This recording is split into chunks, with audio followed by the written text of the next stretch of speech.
Hey everybody, we've been getting some questions about using perusall, so I wanted to just show you quickly, hopefully how to open it and then how to interact with the document so that you maximize your score on the reading assignment. So let's go to the syllabus quiz, or the syllabus assignment, I'm sorry.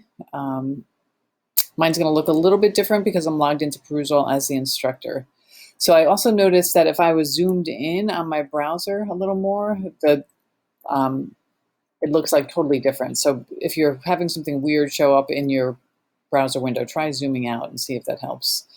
Okay, so I'm just going to pick the syllabus assignment for my section of the course. Again, this probably looks different for you guys.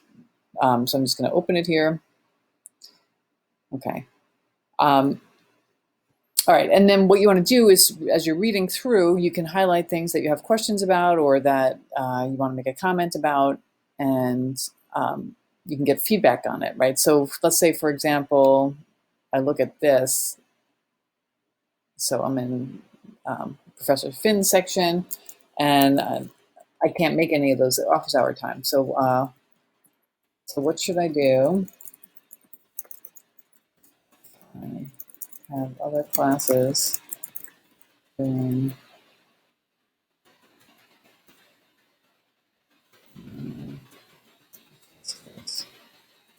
office hours. Okay, and then we can close that back up and get back to reading. And then I see actually, well, maybe I could actually make office hours that Dr. Rixek is running. So what if I highlight here and say,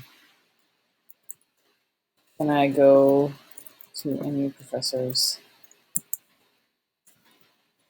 office hours, or do I, yes, my professors?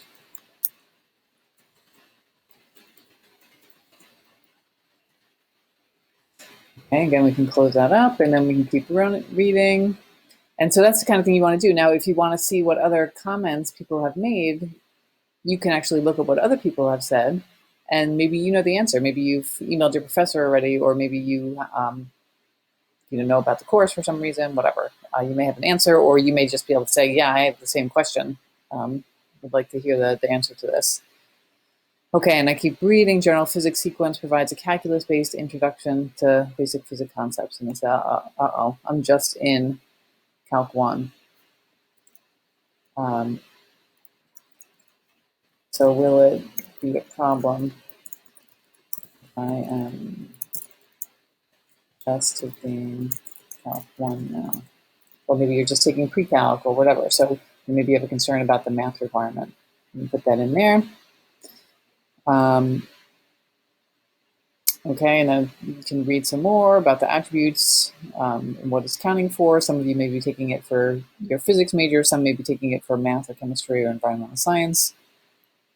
Talks about the textbook, and then that has to be purchased through perusall, so hopefully you guys have worked through that. We're using Expert TA as well for our homework assignment.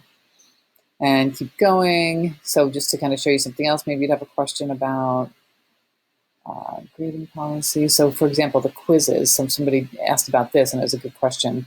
So again, you would sort of be reading through this in a little slower than what I'm doing right now. I'm just trying to show you what you guys are supposed to do when you interact with the document.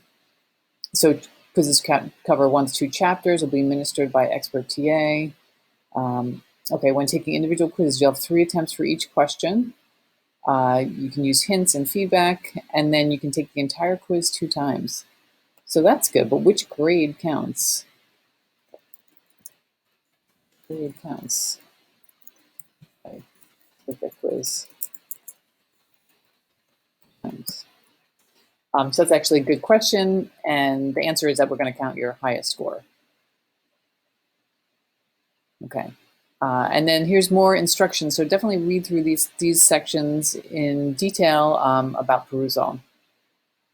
Okay, because I think that will help you get an idea of what you should be doing, but you want to respond to people's questions or like people's questions, say that you have the same thing, maybe there's something else that comes out, and it's just a way of interacting with the document a lot more interactively and socially than you would normally do.